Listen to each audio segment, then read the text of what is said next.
তো hello' dear student welcome to our channel. তো আজি তোমালোকৰ ক্লাছ 9ৰ এক্সাৰচাইজ যেটো আছিলে R.1 তো প্ৰথম কুৱেশ্যনটো কি কৈছে যে বৰ্গমূলৰ দ্বাৰা ৰুটটোৰ মান আনুমানমিক মান 2 স্থানলৈ উলিয়াব কৈছে যে বৰ্গমূলৰ সহায়ত যে দশমিকৰ পিছত দুটা স্থান থকা সংখ্যা ওলাব লাগে। চোৱা আমি জানো ক্যালকুলেশন বা তোমালোকে যদি ক্যালকুলেটৰ বা লগাৰিথম তেনেধৰণৰ যদি ক্যালকুলেশন কৰা তেতিয়া তাৰ ৰুটটোৰ মান কিমান পাবা যে 1.41 তাৰ পিছত তেনেকুৱা নাম্বাৰ অগণন সংখ্যা পাবা। ঠিক আছে, তো তোমালোকক ওলাব লাগে কি কৈছে যে দশমিকৰ পিছত দুই দশমিক স্থানলৈ ওলাব কৈছে।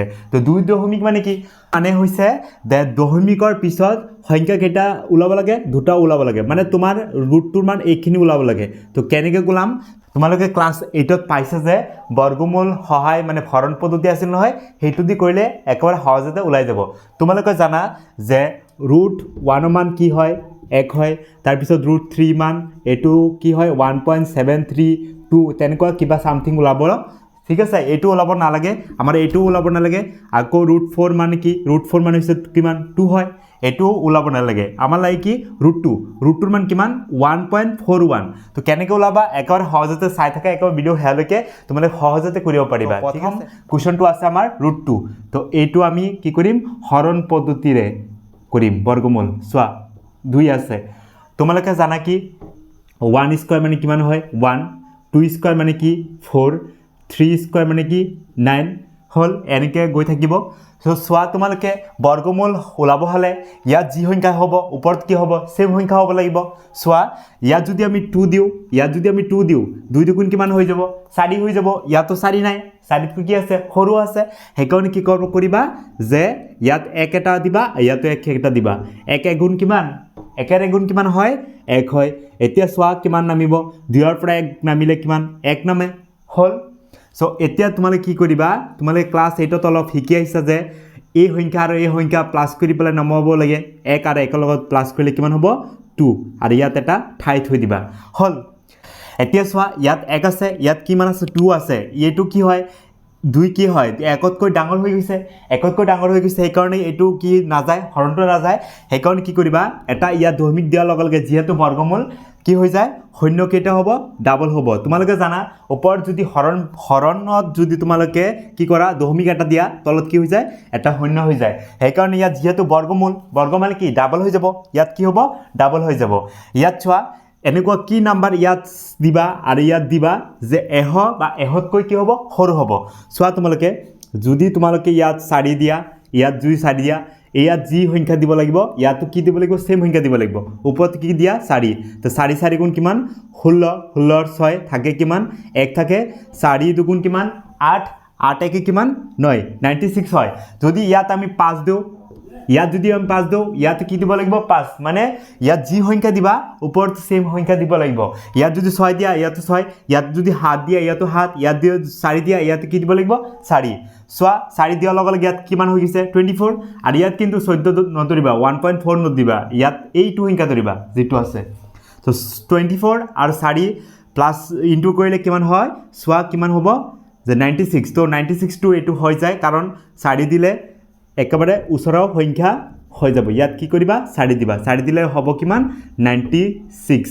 যদি তোমালোকে ভাবি আছা ইয়াত 5 দিওঁ দে, ইয়াত 5 দিওঁ ইয়াতো 5 দিওঁ, 5 দিলে চোৱা ইয়াত হৈ যাব 25, ইয়াত কিমান হ'ব 5, তো পূৰণ কৰিলে কিমান হ'ব 125। 125 কি হয় এহতকৈ ডাঙৰ, সেইকাৰণে কি দিব নোৱাৰা ইয়াত 5 দিব নোৱাৰা, ইয়াতো 5 দিব নোৱাৰা হল।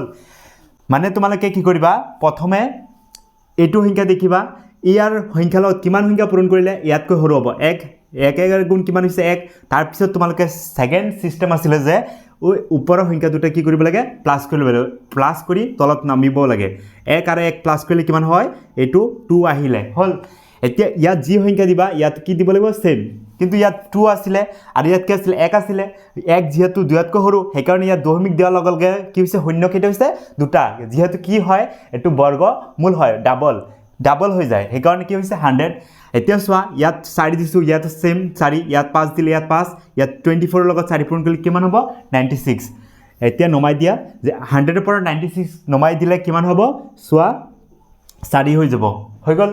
যিহেতু ইয়াত দশমিক আছে অটোমেটিক কি হ'ব ইয়াত ডাবল শূন্য হ'ব, যেহেতু দশমিক আছে হৈ গ'ল আমাৰ ডাবল। এতিয়া নমাই দিয়া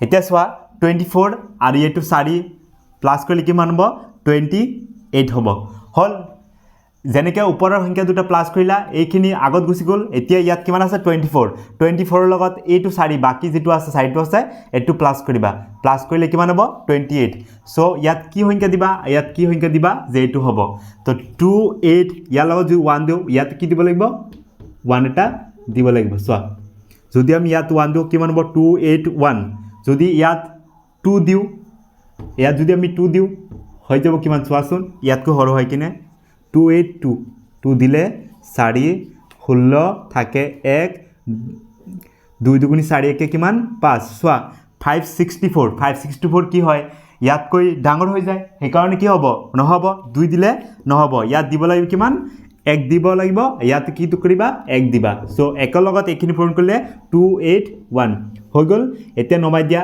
ইয়াত তোমাৰ নাই ইয়াৰ পৰা ধাৰ কৰিব ইয়াৰ পৰা ধাৰ কৰিব 10 ইয়াত টানিলে 1 ধাৰ কৰিলে 10 10 ৰ পৰা 1 গলে হ'ব 9 ইয়াত থাকিব 9 9 ৰ পৰা 8 গলে থাকিব 1 আৰু ইয়াত 3 আছে যেহেতু 1 লৈ গৈছে 3 ৰ পৰা 2 গলে 1 তেনেকে সংখ্যা হ'ব তো এনেকে গৈ থাকিব আমাৰ আৰু দৰকাৰ নাই আমাৰ লাগে কি দশমিকৰ পিছত কেইটা মান লাগে আমাৰ দশমিকৰ পিছত 2 দশমিক স্থান কেইটা আছে এটা দুটা আৰু দৰকাৰ নাই এইখিনি আমাৰ দৰকাৰ নাই ঠিক আছে এইটো আছে আমাৰ ফাইনাল আনসাৰ তো কি কৰিবা যে ইয়াত কি আছে √2 ৰ মান ওলাব লাগে 2 দশমিক স্থান সোয়া ইয়াত আনসাৰ কি কৰিব এতেকে √2 ৰ মান কিমান পাইছা 1.41 এইখিনি আমাৰ ফাইনাল আনসাৰ তো এইখিনি কৰিলে তোমালোকে এটো অংক সলিউশন হৈ যাব তো ভিডিওটো যদি ভাল লাগিছে তে লাইক শেয়াৰ আৰু সাবস্ক্ৰাইব কৰিবা ঠিক আছে তো ধন্যবাদ